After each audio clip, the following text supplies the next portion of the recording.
sobrang happy ako na part ako ng concert ni Loisa.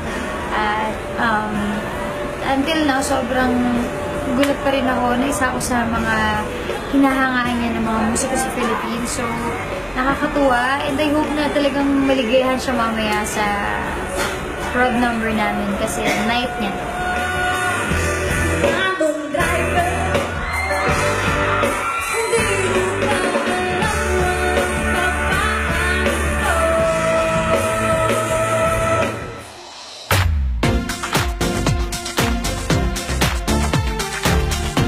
Siyempre, all the best para sa career niya. And sana i-hone pa niya yung lahat ng talent na alam niya, like dancing, singing, and acting. Ang gusto ko lang sabihin sa kanya, may mga times na mahirap, like mahirap may pagdedesisyonan ka talaga. Gusto ko gamitin mo utak with puso. Hindi puso with utak. Basta, gusto unahin lang yung utak.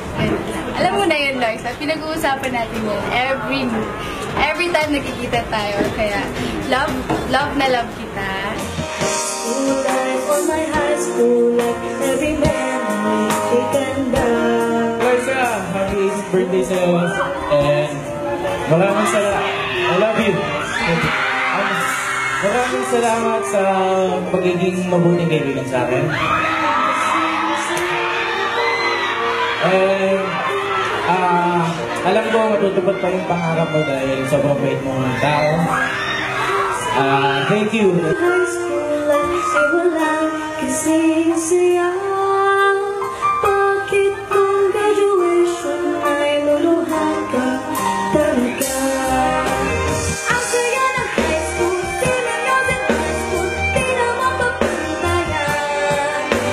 Diyan ng buhay, nasadyang makulay, para kailanman.